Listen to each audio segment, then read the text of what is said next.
Okay, this lecture is going to go over the worksheets for the Unit 2, Week 2. Sorry, I'm just realizing that it was not up there. So I'm going to go ahead and get that up there right now. Let's see here. I'm going to go ahead and share my screen. Let's see. Share screen. Okay. So right here, we're going to go ahead and scroll down. Let's go ahead and download the probability distribution 2-2-1 worksheet. We're going to open this up and we're going to go through this and just make sure that you know exactly what you're doing. Okay, so make sure that you read through all of this. We're going through probability distributions. So basically, what a probability distribution is it is a distribution that shows every single possible outcome and all the probabilities that are associated with it. And there's certain probability distributions that are more common than others. For instance, the uniform probability distribution, the binomial probability distribution, the normal, and there's several other ones. There's the chi-squared. There's lots of different distributions that are pretty common, if you will. And so here is we're going through right here in this first part, the characteristics of a probability distribution, discrete, uniform, and binomial. And then a little bit later, you're going to be getting into normal. So coming down here, you're going to watch these lectures. And if you go online, you're going to be able to see the lectures, which there are a lot of lectures this week. Because we've got probability distribution, discrete probability, uniform probability. Then we also have the binomial probability distribution, and then we also have skewness. And then there's also this right here, this binomial probability distribution video. This is really actually going over, if I'm not mistaken, this is going over the Excel workbook. Oh, maybe not. Hold on. Let's see here. So we've got probability, discrete, uniform. Then we've got overview of Excel workbook. Okay, so this is the Excel workbook. This video right here goes over the Excel workbook, the binomial probability distribution in the Excel workbook. So just be aware of that this is all right there. Something that people get confused about a lot is the needed number of successes, which I'll show you that in just a minute too. So going back to here though, the overview of Excel workbook, that is specifically how to do the Excel workbook for this week. And then this right here, the binomial probability distribution video, this gives more information that goes along with that as well. That's much more, teaches you much more about the actual concepts behind it. Also, your binomial workbook is going to look slightly different. And the reason why is because I tried to put a little bit more clarifying information in there for you. So that way it's just a little bit cleaner, a little bit easier to understand. Okay, so let's go ahead and look at the Word worksheet. So coming down here, let me move this out of the way. We're going to enable editing. There we go. Okay, so let's come down here. For the following problems, identify whether it's discrete, binomial, so on and so forth. So this is pretty straightforward. Tell me which one you should be using. And when you do that, let's see here. Let's just go over one.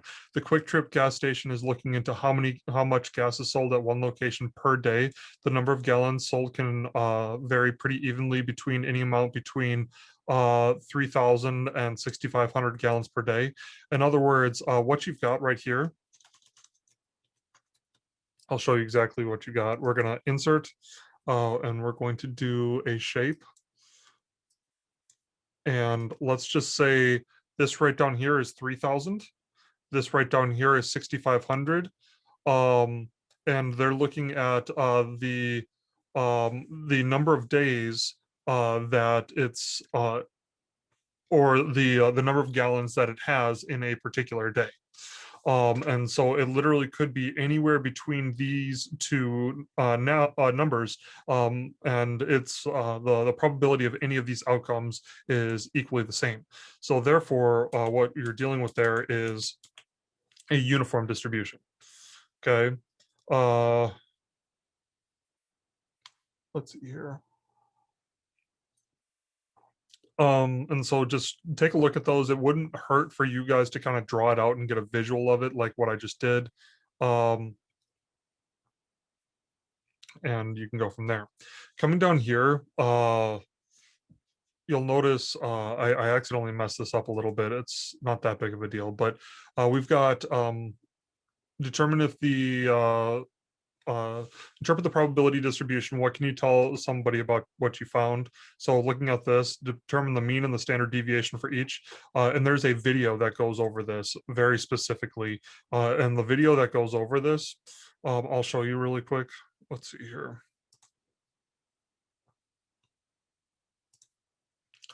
Let's see here, discrete probability distributions. It should be this one right here. Okay, and then coming down here.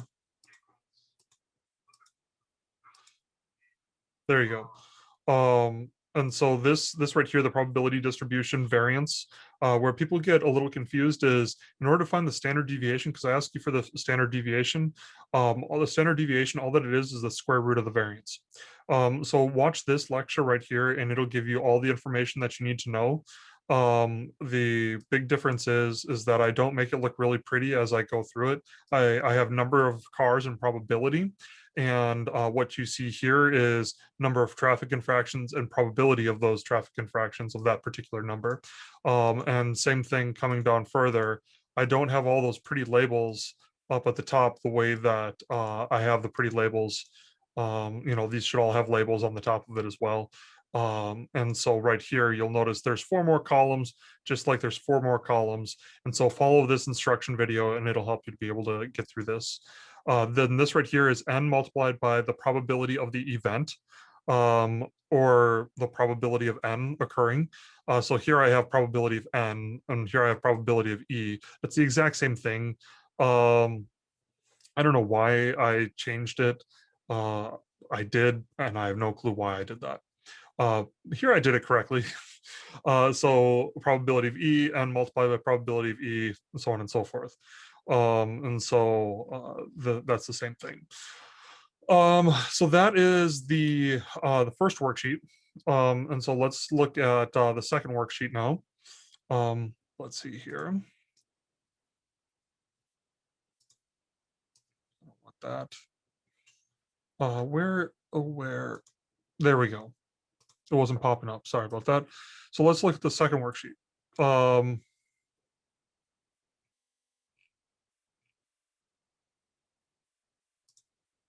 2-2-2. Let's open this up. Okay. And then we're going to, we've got the presentations right there, the probability distribution, standard normal probability, so on and so forth, coming all the way down, max, min, and then the subway New York staggers its routes. Let's see here. So look at all the definitions and make sure that you watch the videos. And then right down here, you're going to, yeah, we didn't have a Zoom meeting, watching the lectures. So the Quick Trip gas station is looking into how much gas is sold in one day. The number of gallons can be sold pretty evenly between the amount 3,000 and 6,500. And you'll notice and I do this very intentionally to try to make your lives just a little bit easier. One of the most frustrating things is having to do the same work over and over again. And so you'll notice that the questions are the same, okay? But now I'm asking you to actually calculate stuff. Okay, so B is going to be the subway in New York. Let's see here, the subway in New York. All right, so C, staggers. And so if you determine what you should be using here, then you're going to do the calculation over here. Okay, coach examined a recruit for basketball right here, same thing. And so you determined what type of distribution you should have used over here. And now coming over here, you're saying, okay, now let's actually make some calculations off of that. Same thing, number 4. Let's see, a school board is looking into, I don't see the school board one. Maybe that one's a new one. So looking into how much students spend on lunch in the cafeteria, the amount students spend on lunch is completely randomly dispersed between 5 and 10. The school tallies 100 students lunch costs when the values are completely random. It also means that the probability of every single possible outcome is equally likely. In other words, what type of distribution should this be? This should be a uniform distribution. Okay. Oh, I just gave you the answer to A. Uniform distribution. And so make sure that you watch the video on uniform distribution. Uniform distribution, for all intents and purposes, is the easiest distribution to work with because it's literally just geometry. It's calculating the area of a square, and the probability of something occurring is the area of the section of the square that you're looking at, or the section of the rectangle rather that you're looking at. And coming down here, a teacher is examining how long it takes his class to report to complete an exam. The lengths for time are 20. The students reported below. Something that I'd suggest you do, just go ahead and copy this. And then we're going to go into Excel. Okay. So we're going to boom, bada, boom, go right here, and then press Control V, and then I'm going to equals mean for average. Average. So let's calculate the average. Then let's calculate equals the median. Okay. So what I'm going to do here is I changed this question up a little bit. I am going to say, hey, we're just going to assume that this is from a normally distributed population, because frankly, it's really difficult to look at just 20 numbers and determine what is the what's that called? What type of distribution it is. I could say it's continuous, but let's take a look here. So we're going to find these how many standard deviations a particular value is from the mean. So all this is assuming that it is a normal distribution. So coming down here, what we're going to do is we're going to do X. So we've got the mean.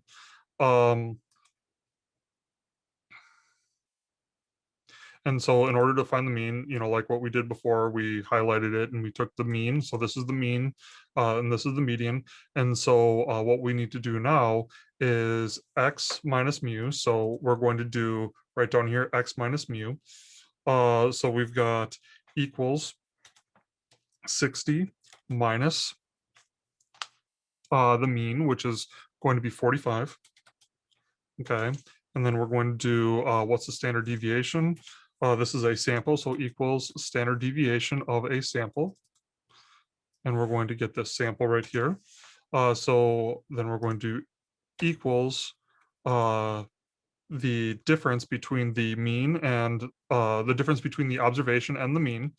So X is that difference, or that 15 is that difference, divided by the standard deviation. And that tells us that 60 is 1.202 standard deviations above the mean. Okay, and you can do the same right here. You do X minus mu. So X, which is 40, minus mu, which is 45. And so that's 40 minus 45, which is -5, divided by the standard deviation. And that one right there is going to give you a negative number. And so when you get a negative number, what you're going to do, so let's just do, say, let's do 30. because you don't have 30 here, so I'm going to do 30. So we've got, if x is 30, we're going to equals 30 minus 45. So that gives us negative 15. And so we're going to do equals negative 15 divided by 12.477 dot, dot, dot, dot. And so that gives us negative 1.202. So then what we're going to do is put 1.202 standard deviations below the mean. So when it's a negative, it's below. When it's a positive, it's above. And that's if we were dealing with an x of 30. Okay. And then same thing coming down here. Just assume that this is also a normal distribution.